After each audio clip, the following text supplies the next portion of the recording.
Again, in this exercise, I'm going to let me use a white. So I'm going to use a white to put this in a bracket, and I'm going across this inequality sign, and I'm going to put this also in a bracket, and I'm going to work out what's in white inside this bracket here. So really what I have here is a 13 is less than or equal to 3x minus 2.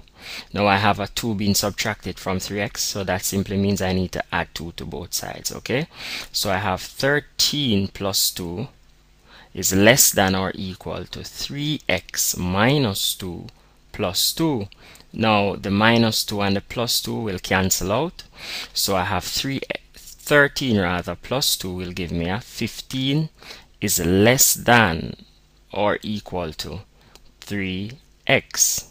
Now I have a 3 multiplying x, so I must do the opposite of that, which is division. So I'm going to divide through by 3, divide both sides of my inequality by 3, so that 3 will cancel that 3, and then 3 into itself goes once, and 3 into 15 goes 5 times. So I have a 5 left over here, and that is less than or equal to, and I have only my x here. Now what I've just done, I've just found the solution set for this little piece here.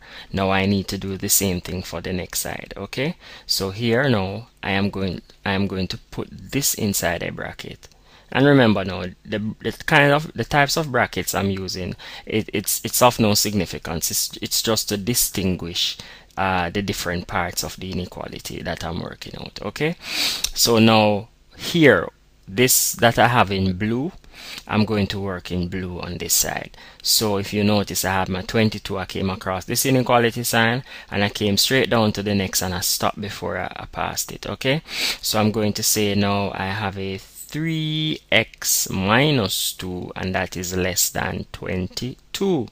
So this is basically saying, since 2 is being subtracted from this side, I must add 2 to both sides. So I'm going to have a 3x minus 2 plus 2 is less than 22 plus 2. Now we know that a positive 2 will cancel out with a negative 2. So really what I'm left with here is 3x is less than 22 plus 2 will give me a 24.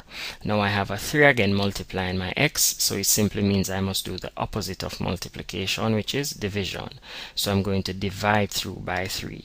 Okay, so 3 will go into itself once, 3 into that once, and then I'll have to divide by 3 here. 3 into itself once, and 3 into 24 goes 8 times. Okay, so therefore what I'm left with here is x is less than 8. Now, if you should look at this carefully again, we have x is greater than or equal to 5, and we have an x on this side where x is less than 8. So here again, what I'm going to do, I'm just going to pull my x's together now.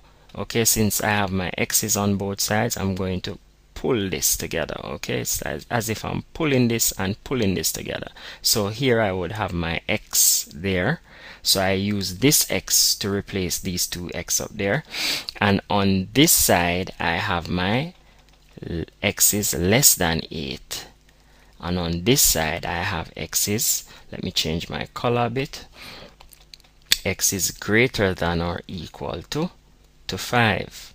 Now this is my solution set. Now this that we have here is my solution set. Now again, we can be asked to write this in interval notation. So in writing this in interval notation, now if you note carefully, x is greater than or equal to 5. So obviously we know that we're going to have a 5, 8, but since x is greater than or equal to 5, it simply means then 5 is included, so I must put my braces there. Okay, and since x is less than 8, it simply means then 8 is not included, so the value of x will never touch 8, so I have to use my parenthesis to distinguish that. Okay, again, we can be asked to represent this information on a number line. So let's just go for our number line quickly. Let me just pull it up a bit. Let me just pull up the number line a bit. Yes, okay, right there, that's good enough. So I have enough space to take this down a bit. Yes, good. Now 5 and 8, those are the points that we are really interested in.